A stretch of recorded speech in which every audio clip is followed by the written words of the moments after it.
काही बोलायचं नाही, काही बोलायचं नाही. अरविंद कदम, शांत राहायचं, शांत राहायचं. काही बोलायचं नाही. कोणी काही विचारलं, कोणी काही बोललं तर प्रश्न नाही, बोलायचं नाही. काही गप्प बसायचं. React knowledge. काका. अरविंद काय? काका.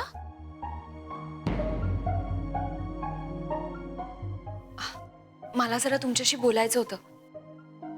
बाहेर सगळे तुमची वाट बघतायत. काका काय झालं? तुम्ही बोलत का नाही आहात? मी काही बोलून जाईल. मला मला प्लीज फोर्स करू नकोस प्लीज. बरं, पण तसं केलं तर लोक तुम्हाला अजून प्रश्न विचारतील ना, की तुम्हाला काय झालंय, तुम्ही का असं करताय, असं जर विचारलं तर? ते पण आहे. मग बरं काका, बाहेर तांगडे थांबले, तुम्हाला त्यांना वाउचर्स द्यायचेत ना? दीदी मला खूप टेन्शन आलंय. नंदिनीने ठिणगी टाकली, त्याचा आता वणवा झालाय. काय गरज होती आऊन जाऊन सांगायची? काय गरज होती? आज आऊ घरी आल्या, उद्या मागणी घालायला घरी येते. याचा ना सारखा सारखा विचार करून माझं डोकं भणभणायला लागलंय. काल माझी मुलगी मला म्हणाली, बाबा तुम्ही भाजीत मीठच टाकलं नाही, म्हणून मी तंद्रीमध्ये 4 चमचे मीठ टाकलं. चहामध्ये दुधाच्या ऐवजी तूप टाकलं.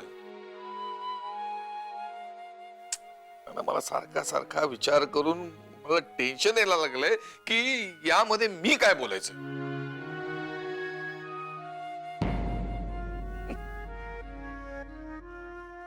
तुला मी एकदा म्हटलं होतं ना की मला ना आतून खूप बरं वाटतंय की जे सत्य कोणाला माहिती नाही ते फक्त मला माहिती आहे. याची मला खूप गंमत वाटायची, पण आता नाही, गंमत खूप भारी पडते.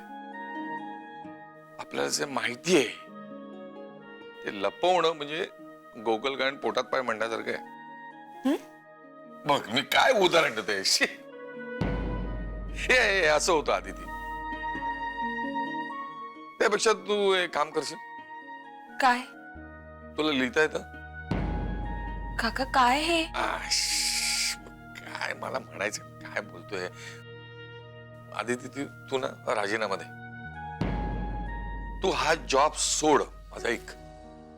नाही काका, मी तसं नाही करू शकत. अगं मागच्या वेळी काय झालं, तुझं लग्न झालं हे कळल्यानंतर तुला नोकरी सोडावी लागेल असं म्हटल्यावर मी सुद्धा नोकरी सोडायला तयार झालो होतो.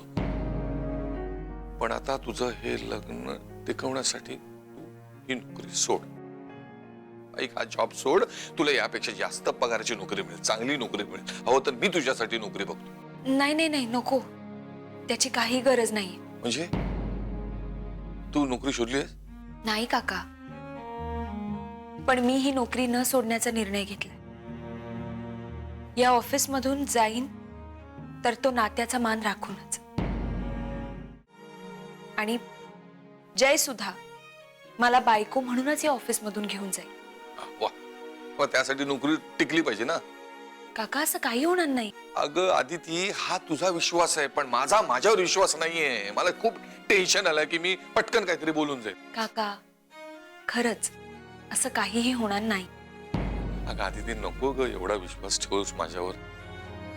काका आतापर्यंत तोच विश्वास तुम्ही कायम ठेवलात ना. अहो कित्येकदा तुम्ही आम्हाला सांभाळून घेतलंय. आणि समजा चुकून जर का तुम्ही काहीही बोलून गेलात ना, तर आपण सगळे सांभाळून घेऊ ना. अगं किती वर्ष. आता तुम्ही ना एक काम करायचं, जय आणि आदिती, तुम्ही आता एक काम करायचं, मला काही सांगायचं नाही. काका नाही नाही नाही, खरंच काही सांगायचं नाही. काय आहे की तुम्ही आता जे मला सांगितलंय, जे मला माहिती आहे ते पचवण्याचा मी प्रयत्न करतोय. आता आणखीन काही तरी वर सांगितल्यानंतर ते आता कुठे सांभाळत बसू मी? त्यापेक्षा तुम्ही काही सांगू नका. नाही, मी खरंच नाही, तुला सांगतो ना, मी खरं रागावलो नाही. हे माझ्यासाठी खूप चांगलं आहे आणि तुमच्या फायद्याचं आहे. त्यामुळे तुम्ही मला काहीही सांगू नका. बरं, ओके, नाही सांगणार.